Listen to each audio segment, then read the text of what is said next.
ಎಲ್ಲರಿಗೂ ನಮಸ್ಕಾರ. ಪಟೇಲ್ ಕುಕಿಂಗ್ ಹೌಸ್ಗೆ ಸ್ವಾಗತ. ಇವತ್ತು ನಾನು ಸಿಂಪಲಾಗಿ ಕ್ವಿಕ್ಕಾಗಿ ಈಸಿಯಾಗಿ ಇರುವಂಥ ಒಂದು ದ್ರಾಕ್ಷಿ ಮಾಡುವಂಥ ಚಾಟ್ ತೋರಿಸ್ತಾ ಇದ್ದೀನಿ. ನೋಡ್ತಿದ್ದೀರಲ್ಲ, ಒಂದು ಬೌಲಷ್ಟು ದ್ರಾಕ್ಷಿನ ಈ ಥರ ಕಟ್ ಮಾಡಿಕೊಂಡು ಹಾಕ್ಕೊಳ್ಳಿ. ನಂತರ ಒಂದು ಅರ್ಧ ಬೌಲಷ್ಟು ನಾನಿಲ್ಲಿ ದಾಳಿಂಬೆ ಬೀಜ ತಗೊಂಡಿದ್ದೀನಿ, ಅದನ್ನು ಸೇರಿಸ್ಕೊಳ್ಳಿ. ನೋಡ್ತಾ ಇದ್ದೀರಲ್ಲ, ನೋಡಿ ಕ್ವಿಕ್ಕಾಗಿ ಈಸಿಯಾಗಿ ಮಾಡುವಂಥ ರೆಸಿಪಿನೇ ಅಂತ ಹೇಳ್ತೀನಿ. ಚಾಟ್ ಇದು ನೋಡಿ. ಒಂದು 1/4 ಟೀ ಸ್ಪೂನಷ್ಟು ಉಪ್ಪನ್ನ ಸೇರಿಸ್ಕೊಳ್ಳಿ. ವೆಯ್ಟ್ ಲಾಸ್ ಮಾಡೋರ್ಗಂತೂ ಬೇಗ ಈಸಿಯಾಗಿ ಆಗೋಗುತ್ತೆ, ಚೆನ್ನಾಗಿರುತ್ತೆ ವೆಯ್ಟ್ ಲಾಸ್ ಆಗುವಂಥ ರೆಸಿಪಿ ಇದು. ನಂತರ ಇದಕ್ಕೆ ಸ್ವಲ್ಪ 1/4 ಟೀ ಸ್ಪೂನಷ್ಟು ಜೀರಿಗೆ ಪೌಡರ್ ಹಾಕಿ, ನಂತರ 1/4 ಟೀ ಸ್ಪೂನಷ್ಟು ಕರಿಮೆಣಸಿನ ಪೌಡರ್ ಹಾಕಿ, ನಂತರ ಒಂದು 1/4 ಟೀ ಸ್ಪೂನಷ್ಟು ಚಾಟ್ ಮಸಾಲ ಹಾಕ್ಕೊಳ್ಳಿ. ಆಮೇಲೆ 1/4 ಟೀ ಸ್ಪೂನಿಗಿನ ಸ್ವಲ್ಪ ಕಡಿಮೆ ಬ್ಲ್ಯಾಕ್ ಸಾಲ್ಟ್ ಹಾಕ್ಕೊಳ್ಳಿ.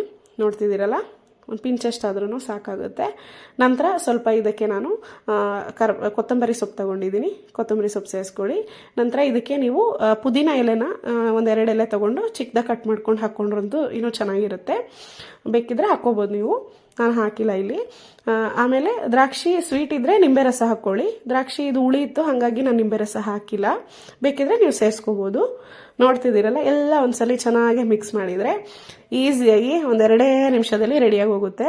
ಮಕ್ಕಳಿಗೆ, ಡಯಟ್ ಮಾಡೋರಿಗೆ, ದೊಡ್ಡವ್ರಿಗೆ ಎಲ್ಲರಿಗೂ ಈಸಿ ರೆಸಿಪಿ ಇದು. ನೋಡಿ, ನನ್ನ ವಿಡಿಯೋಸ್ ಇಷ್ಟ ಆದರೆ ಸಬ್ಸ್ಕ್ರೈಬ್ ಮಾಡಿ.